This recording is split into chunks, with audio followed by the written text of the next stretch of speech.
Today's demonstration is our keg handler, and the first thing I need you to notice and pay attention to is that this is our keg. So the idea here is we're going to have a boom on the lifter. We would straddle the keg. All right, set the brake. You've decided that you want to use straps. So this will be the keg straps here on the lifter. Secure the other side.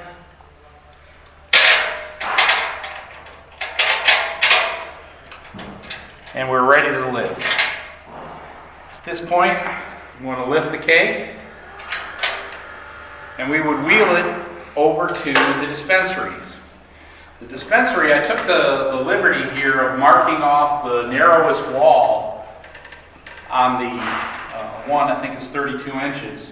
But the stand itself represents the dispensary. But here we can actually drive the lifter in sideways if we need to. You gotta raise it tall enough. And once there, move it into position. At that point, you would lower it down onto the stand, disconnect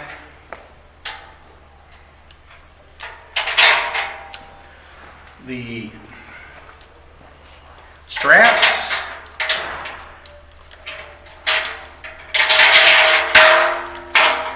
and then pull the lifter back and out of the aisle. Notice some of the features on here is we have a remote controller for our up-down operation.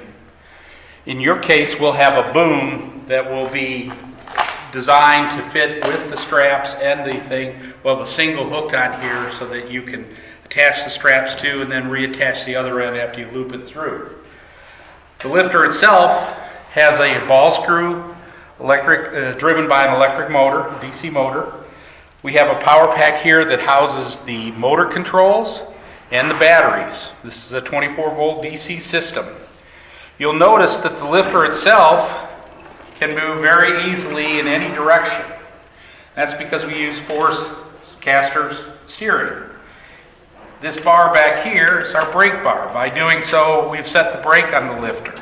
If I move it there, I'm back to my steering, and if I pull it back, it locks the rear casters for pushing it in a straight line.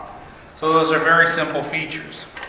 The motor controls that we have on here control the maximum current to the motor, meaning if you pick a heavier load than what it is rated for, it will not lift it. The other thing that we have, it's kind of hard to demonstrate empty, but we have a slip clutch, so you cannot drive the mass down or up through the top, pushing the lifter over or anything like that. It would just slip out. Everything is adjustable in terms of your handlebars. You can move them up and down by simply doing that. The battery charger itself, one end goes into an AC outlet, the other end goes into the power pack. When you're idle, you should do that. All right, the other end would go into an AC outlet, just like you do your phone. That I would recommend anytime the lifter is idle that you do that. Outside of that, you're looking at a lifter that weighs less than 150 pounds. And the capacity, I think in your case, is 150 pounds.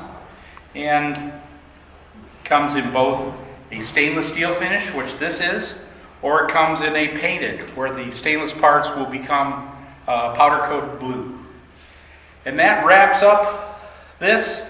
You can contact us at 704-847-2464, and we'll be happy to answer any questions.